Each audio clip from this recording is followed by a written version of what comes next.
Hello there, I'm Harriet Blymiller, and I have been doing professional academic editing for Enago for about 8 years now, and I am extremely pleased to be working internationally and to participate in globalization. I think it's a great thing, and I'm happy to serve you with whatever skills in the best way I have. Right now in this video, I want to give you some hints about getting the most from the editing services. These might seem like small things to you, but they may make a difference in the end in publication. I work on many articles and papers in all kinds of different subjects, and some of them are easier for me to understand than others, partly because of the subject matter, but also because of the level of English that's being used and the writing style. So here I'm going to just ask your indulgence in helping your professional editor a little bit. Recently I edited a paper that depended heavily in the results section on having tables and figures, which were repeatedly referred to and mentioned as they should be. But a few results were highlighted and summarized in the text as they should be. But I had some trouble understanding some of the sentences that were explaining those. So I thought, well, just let me go to these tables and figures and look those over and see if I can't get a better idea of what's being talked about here and what this content means. However, when I went to the back of the paper where a lot of authors put their tables and figures, there weren't any there. So I couldn't consult those to try to figure out what I was supposed to be saying in these sentences. In the end, I think I did a pretty good job of the editing. I think I understood what was being said, but had those tables and figures been included, I think I would have been a good bit more confident about the job I did.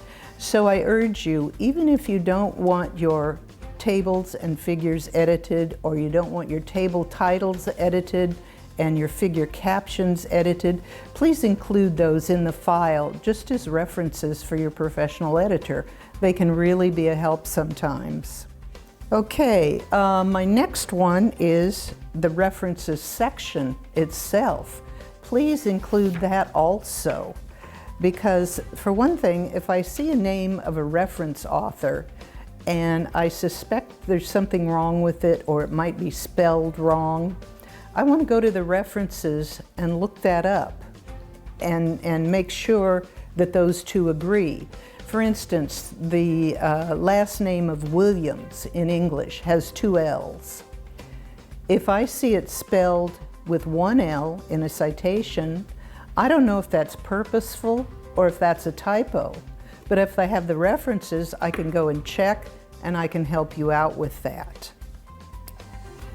Sometimes I check a name in a citation just because it looks funny to me. It's an editor's instinct, I guess, after doing this for so long.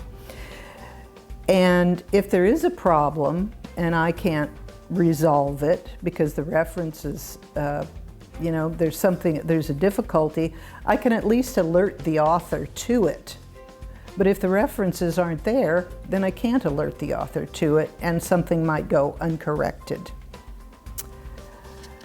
And that brings up my third hint, which is comes from some personal experience when I edited my son-in-law's master's thesis in environmental science. He's a great field worker, but he's a terrible writer. He hates writing. He's very uncomfortable with it. So I ended up doing an awful lot for him with his paper, formatting, reading and rereading and checking things. And one thing I did was to check that every citation that was in the text of the paper was also in the references. And I did that by just printing out the references sheets, laying them out sort of like this in alphabetical order, and then using the computer to go through the text and do a search for the opening parenthesis, which will give me every citation. And then I could just check them off with a pencil. Okay? Easy way to do that. It was a good thing I did because he'd left out half of his references.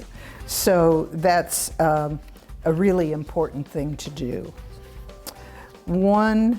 Let's see, my fourth hint for you is to, if you possibly can, to set up your document according to your publication's guidelines before you even start writing. Now, I'm giving you advice that I didn't follow, and I wish I had, because if you set up the document first with the margins and the this and the that and everything that goes with it, then you don't have to worry about it later. And I have found in editing papers that have requested formatting that Word gets kind of stubborn and bulky when you have to change all those things, and it becomes rather frustrating. I know you just want to get started writing, but please take the time to set up your document, if you know how, before you start writing in it, and it will save a lot of time and a lot of frustration at the end when you're ready to submit to whoever's going to publish it.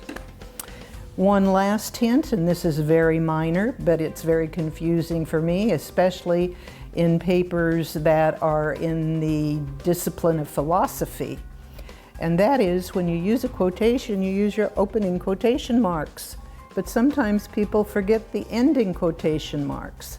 And especially in philosophy and epistemology and so on and so forth, I don't know where it's supposed to end. So please, double check for that ending quotation marks so that your editors know where the quotation ends and they stop there. Not doing so can bring up problems of plagiarism, which, as you know, is something you really don't want to have to deal with. I hope these hints are helpful to you, and I hope you will use them, and I'll see you in another video.